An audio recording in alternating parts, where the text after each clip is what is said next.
I'd like to welcome everyone to the Logan Rotary Club today. We have Bob Fala with us. He's with the West Virginia DNR. When you stand up? Yes, please. Just stand over there. Mm-hmm. Hi, thanks for having me. My name is Bob Fala, and I am the newly appointed director of the West Virginia DNR. I've been in my new job. I come out of retirement to accept the appointment from Governor Tomlin, and one of my main tasks on behalf of the governor and the people of West Virginia was to kind of jumpstart this active elk restoration program. And what we've done along those lines, one of our first orders of business was to officially request elk from the state of Kentucky and officially ask Virginia for a little assistance. And the governor kind of inquired about the public sentiment, and we had some public hearings down here in the coal fields in Gilbert and Logan, and we had a tremendous response, almost universal, like 98, 93% in favor of moving forward. And then probably our biggest challenge was to go before the legislature and have a public airing out of what we're going to do, and it was a very healthy process, the debate within the committees and the legislature. And about 5 minutes to midnight on March 14th, the bill was passed, House Bill 2515. Delegate Phillips was the sponsor here. It was a tremendous help and almost universal support by the local delegates because of the potential for hunting and tourism recreation down the road in something other than coal. As you know, the economy is struggling, so we've got a tremendous amount of support. The biggest issue with the legislature was agricultural conflict, and along those lines, an area was designated where there's little or no cash crop agriculture. I mean, corn, soybeans, high quality alfalfa, very high acreage commercial orchards and that like. So this part of the state, Logan, Mingo, Wyoming, McDowell, Boone, Lincoln, and Wayne were designated in the statute, and it also directed us to how we were going to handle down the road by regulations, hunting, and what we're going to do with elk that get out of the zone, and that kind of a thing. So we've been working feverishly over the past 6 months during my tenure, almost on a daily basis, emails in the evening, Sundays, Saturdays. We're working with many of the local land companies, some of which you guys and gals are familiar with, and we've been very, very received well. And just last Monday down here at Holden, we had a mitigation banker announce they would like to engage us in a long-term lease to help enhance the program in the Holden area with our first acreage of 4,500 acres. And what we're looking for is we don't want to do all this expense and effort only to have the public blocked out, for whether it be for hunting. And we're looking mostly at, this is going to be more for a tourism-based recreation. Pennsylvania's elk herd draws hundreds of thousands of visitors, and some of you folks may have been in Kentucky and see the lines of vehicles, or the gentleman here was just talking about hearing them bugle. Folks just go get excited about seeing an elk or viewing an elk, and that's it in a nutshell. We feel that the legislation was one of the biggest, probably, achievements, especially the legislature was kind of in a little bit of a total new composition, a lot of new folks, as I was new too, but we were pretty well received, and almost 2-1. Those votes were almost unanimous. The vote would have been near unanimous, except there was a crossbow rider at the last minute, and that may have caused a few no votes, but in general it went very well. And where are we going to get the elk? We are already in line with Kentucky. We're at their mercy. We're meeting with them and humbly requesting. And However, Wisconsin has got ahead of us in that process. Luckily, Maryland almost got ahead of us, Western Maryland, but they have so much cash crop agriculture in Garrett and Allegheny and the Western Maryland that they opted out, and that's the right decision because I've been fooling around with this stuff for 40 years now. I got to work on the Pennsylvania elk herd in the early 1970s, and agricultural conflict can be a serious downfall. So, but Pennsylvania's herd, they've embraced theirs and have some hunting and tremendous tourism recreation. We have a lot of partners out there. We have people trying to help us every which way we turn. The Rocky Mountain Elk Foundation has been one of our biggest supporters financially, and we hope to embrace them even more in the future. Other groups, if we have land that's available for hunting, it brings in, we have people from Alaska coming to Laurel Lake to hunt, and a place to hunt where they don't have to get a lot of permission and it's in the public interest is a real asset. But other than that, if all goes well, we hope to, if we can tie up some of these land deals, which I can't officially announce yet, but some of them are very close to lease signing, and we hope to have a ceremony down here at Chief Logan Conference Center in September and another elk banquet. These fundraising banquets are all over the state. We kind of have a little bit of a credit with the Elk Foundation, and they've already given us $100,000 to promote the program. And a lot of it's expensive, the drugs and the trapping. And if we get a blessing from Kentucky, luckily they're right across within an hour or two from here.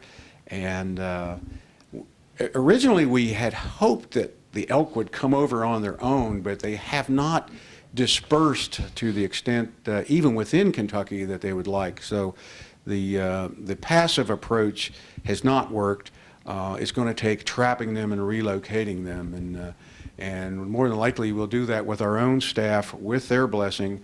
And they already have what they call holding pens over there, where the animals would be tested and quarantined just to test them for brucellosis and bovine tuberculosis, things that could cause harm to other domestic or wild critters.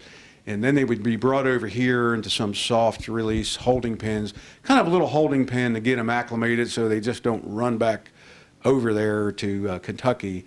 And if Kentucky allows us, we're looking at like maybe, hopefully like 20 a year if they can split the baby with Wisconsin with us, 20 a year for 5 years, and maybe a few more over a 10-year period. And we hope to have some limited hunting. It's not going to be big numbers. They're bigger animals. They don't reach the numbers like deer.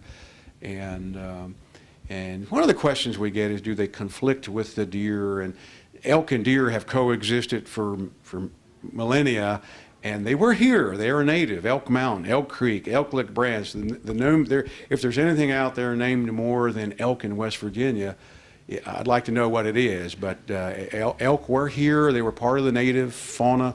They were extirpated for food and what have you in the late 1800s. But Pennsylvania has a herd. Kentucky has a herd. North Carolina has a herd. Tennessee has a herd. Virginia has a herd.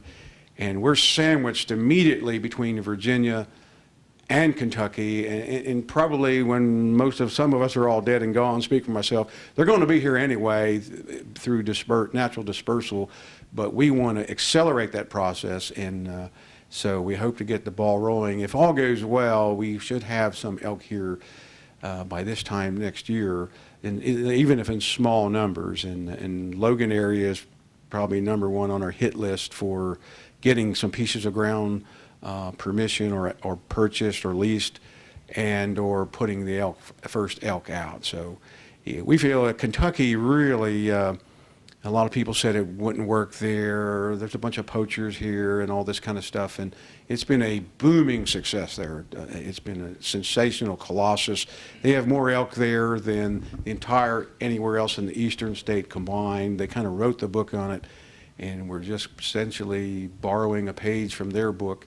And they have conservatively estimate 10,000 elk, and some folks say it's more like 12 to 15,000. And their commission only allows about 50 elk a year to be transported. It's a healthy source of elk, and so they have a lot of like, hey, leave them here, we want them, why give them away? But generally we can compensate them in some fashion, and we may have a little bit of a credit going with them for some other swap type situation, and we're willing to compensate however we can negotiate. And we have a high power meeting with them here in about a week and a half here. And the land entities we're dealing with is almost a live process, even as early as today, last night, that meeting last week. We have some partners negotiating on our behalf. There's a lot of people, a lot of folks out there that have strong sentiment for the coal fields and our economic distress, and it seems like there's a lot of willing hands of the local land entities, the local chapter of, we have an elk chapter here, and so it's been very gratifying. I haven't really, it's almost been too good to be true. So if we can get some on the ground here and help our hotels and motels and that viewing and hunting potential. Kentucky, to give you an idea, Kentucky gives out almost 1,000 hunting permits a year, 900 this year, and that's pretty spectacular. You don't have to go to Montana or Wyoming. And they reserve about 10% for non-residents of the state. And one of the fellas here in the local elk chapter was kind of poetic justice. He drew a bull tag for Kentucky. For a non-resident to draw a bull tag, he was about hopping out of his pants in excitement. So he was like winning the lottery there. And so that 1,000 hunting tags, you have guides and meat processors and TV shows, and one thing just leads to another over and above the viewing tourism. And so their program is less than 20 years old, to give you an idea, but they brought in a couple thousand elk and really kickstarted theirs from Western sources. And we don't have those same options now because of concern over disease transmission, so you have to really be careful where you get your elk. And their elk are some of the healthiest in the country. They're the biggest, they're the most productive. Like 90% of their female cow elk have calves, and 70% of their yearling elk have calves. There's no mountain lions or wolves. Man is the only apex predator over there, and hunting is needed. And they don't allow them out of that zone. They have an out-of-zone system, and we have to. The legislature commanded us to do likewise. And so that's it. Hopefully within a year or two, we'll have some additional good news, and we'll have an elk program off the ground. Other issues hot off the press. I brought a few copies of the this year's hunting regulations, and crossbows were enabled this year, so that's a little bit of it was kind of a hot topic, but the legislature directed us to get off dead center, so crossbows were part of the equation this year. And we had another big topic down in this part of the state was an earlier spring gobbler season. The timing of that season next year will be a week earlier, more like Kentucky's and Virginia's, and that was kind of out there for many years, a lot of public comment. Other than that, we're looking forward to a pretty good hunting season. Our deer, bear, and turkey our bear populations are at bonkers levels, the highest in our lifetimes.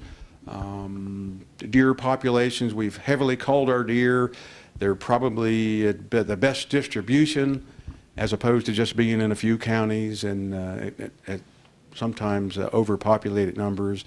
And our wild turkeys are doing good, and and even the wild boar, we have the unique wild boar situation. So just in the last 30 years, you have some really restoration of deer, bear, and turkey in these counties have been embraced, and now you have the elk on the horizon. And I know it's lunchtime, and everybody's probably hungry, and if there's any questions or... I've got one. Historically, we've had a problem in this area with poaching. ways to prevent that or slow it down or? You know, we have officers here. We have officers Ballard and Rocco, the dynamic duo, and we have our Facebook page, and we've taken on the enforcement arm of the Hatfield and McCoy Trail. Just this week, the news media, we have people with Facebook and our web page and electronic media. We're making a lot of major high-profile prosecutions, and I'm going to defend the people here as you know, there's that.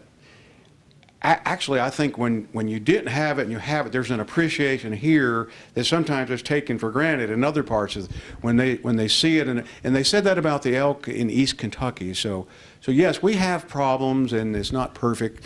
And I can remember one of the old guard guys from the 1930s telling me 40 years ago, they'll be poaching when I'm dead and gone. But you're never going to get everybody, and they're always going to be some poaching, but I think is the acceptable level that it's not any worse here than anywhere else, and so I have a positive attitude. And I'll tell you what, everybody knows everybody.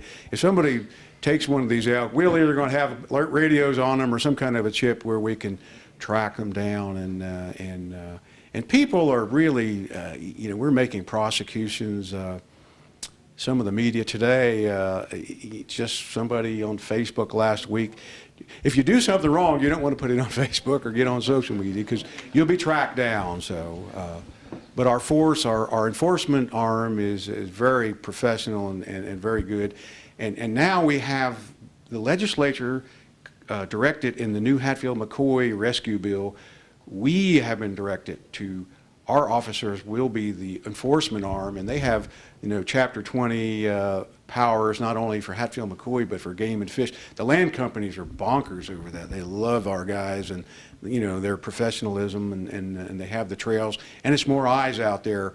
Where nothing in offense or to the folks that were there, but these folks, which may be the same guys, will now have a broader authority, and so we have more presence because, and the Hatfield and McCoy Trail has embraced the elk restoration. They view it as more trail permits, more viewers, more hoteliers, and we've have like a marriage in heavens thus far. So our guys have already been out there. I think they've issued like 60 warnings. You know, if you go down and buy your permit, you know, we'll drop the charge, kind of a thing, and so it's kind of a win-win situation, and And limitation on crossbows? The limitation on crossbows is in the 4 counties, the bow hunt only counties, Logan, Mingo, Wyoming, McDowell, unless you have the Class Y permit. I mean, you can hunt anything with it? Yes, during that September, the archery season, September, October, whatever, October, November, December, generally. Same thing with crossbows, you can't hunt. Yes, and so that's kind of a Not in Logan, though. You can't hunt in Logan. only the exception is for deer in Logan, Mingo, Wyoming, McDowell, unless you have the Class Y handicap permit. And I have a feeling the legislature may nudge that. We don't know yet, but as of this year, you cannot use a crossbow for deer in Logan, Mingo, Wyoming, McDowell, unless you have a Class Y. And they say if you know that if you have to go get a little doctor's form. If generally folks of a certain age, and if your doctor allows it, you can get it Class Y. I wasn't interested in hunting, I was just interested in somebody shooting at Okay. So, I live close to the hills. all right. Is, how many elk do you think have been naturally dispersed over in here now? Because I know of 2 people that have proof they've been through their yards in Chapmansville. Yeah, we have, over the last 10 years, it seems like we've had a lot of trail camera hits. Our own staff reports over by Kermit and over here towards Heartland and the Chapmanville area up around, across from the Big Ugly over that way, or Limes. And then we had them a 3-mile curve a couple years ago, and we had them over at Printer, and we got them over at Williamson last year. And over here, right here by the prison here about 2 years ago. So it's usually the young bulls looking for love, what they say, and other than that, hopefully we can accommodate them with some female elk. So, any other questions? Did I go too long, or? Thank you very much. Okay, thank you guys for having me. Yes, sir. Okay, thank you. thing that they're looking at though in this is the tourism. I mean, because that's bigger than the hunting, from